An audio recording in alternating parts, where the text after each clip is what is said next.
Bismillahirrahmanirrahim. Assalamualaikum warahmatullahi wabarakatuh. Wa bihi nasta'in wa ala umuri din wa din. Allahumma sholli wa sallim wa barik ala habibina wa sabina sayyidina wa maulana Muhammadin wa ala alihi wa sahbihi ajmain. Amma ba'du. Yang terhormat Bapak Ismati selaku juru kecer dan pengasuh di Persaudaraan Setia Hati ini, yang saya hormati Kang Mas Heri Wahyudi selaku pengasuh di Persaudaraan Setia Hati kita ini. Baik, akan saya sampaikan tentang beliau Odhir atau Bapak Ki Ngabei Surodiwiryo.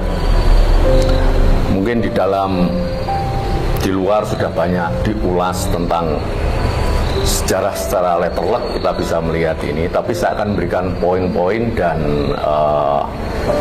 penekanan-penekanan tentang beliau yang secara kulit dan mungkin jarang dimengerti dan dipahami oleh para pemirsa dan para pendengar. Yang pertama, kita bagi menjadi dua tentang beliau. Yang pertama itu adalah tentang riwayat hidup beliau. Ya.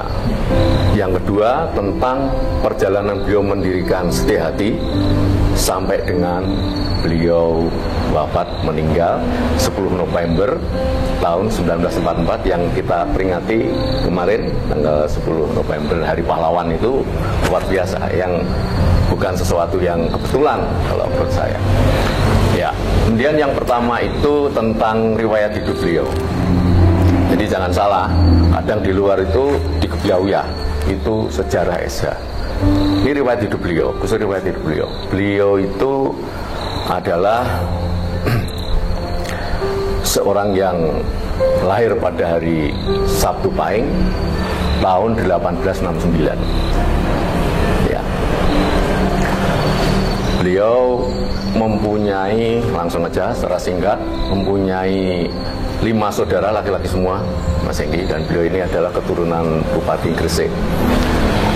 Beliau mempunyai 5 bersaudara yang barep atau sulung. Itu beliau sendiri, yaitu Bapak Ki Ngabei Surodiwiryo atau yang masa kecilnya bernama Masdan, Pak Masdan. Ya. Yang kedua adalah Pak Noto alias Gunari yang domisilinya di Surabaya.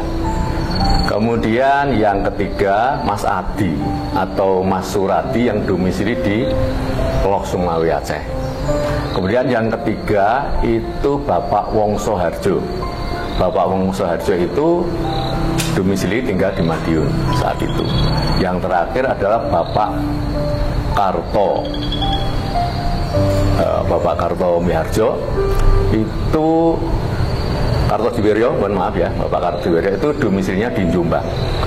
Ya, di Jombang di rumah beliau, ya. Saat itu. Kemudian beliau ini juga mempunyai beberapa saudara yang terkait dengan keilmuan kita. Ya, yang saya sebut ini, beliau ada saudaranya, saudara waknya Pak Suromi Projo dan sebagainya, itu tidak perlu saya sampaikan. Yang terkait dengan keilmuan kita yaitu seorang Bupati Kediri. Ya, itu beliau mempunyai sumbangsih, ya, mempunyai sumbangsih terhadap keilmuan kita. Ya, di salah satu keilmuan kita ada yang dari beliau yang intinya baru boleh disampaikan oleh Bapak Ki Ngabei Surodiwiryo setelah beliau wafat. Ya, itu nanti bisa dilihat di beberapa insert nanti, ya, tidak perlu saya jelaskan. Kemudian beliau mengembara. Intinya seperti itu. Mengembara tidak perlu saya sebutkan satu persatu mulai dari mana. Mulainya saja tahun 1883. Ya, beliau mulai setelah lulus SR, beliau mulai mengembara, magang kerjaan gitu. Selain beliau magang di pekerjaan beliau juga latihan silat sebagaimana hobi beliau. Sampailah kepada belajar beliau di Jawa Barat, di Bandung. Beliau menghimpun beberapa jurus yang tidak perlu saya sampaikan di sini.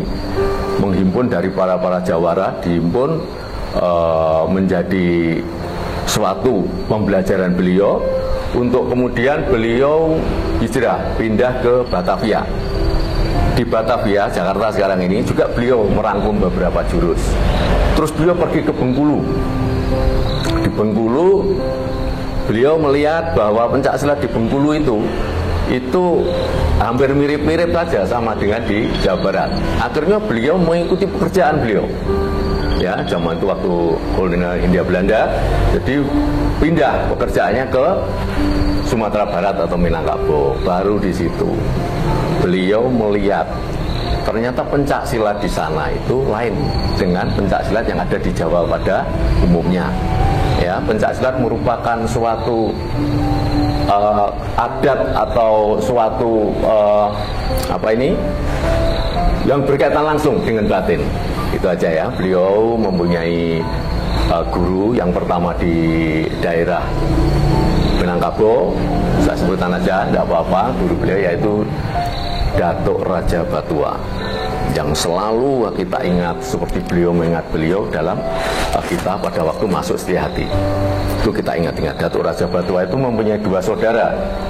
Yang satu Datuk Penghulu, kemudian adiknya Datuk Raja Batua itu Datuk Batua. Ya, jadi beliau inilah yang pertama kali di Sumatera Barat menjadi guru beliau. Nah, diakuinya oleh beliau itu guru beliau. Kemudian dalam suatu perjalanan, gitu aja, disingkat aja, beliau itu jatuh cinta kepada seorang gadis yang paham sekali akan tasawuf. Beliau mengajukan pertanyaan, beliau mau dikumpuli sama Eyang. Jadi, kalau saya jelaskan lagi, kalau yang lalu itu hanya gerambiangan aja. Jadi saya jelaskan bahwa beliau itu sudah nikah tapi tidak mau dikumpuli gitu. Nah, saudara host ya. Jadi dia mau kalau beliau bisa menjawab pertanyaannya.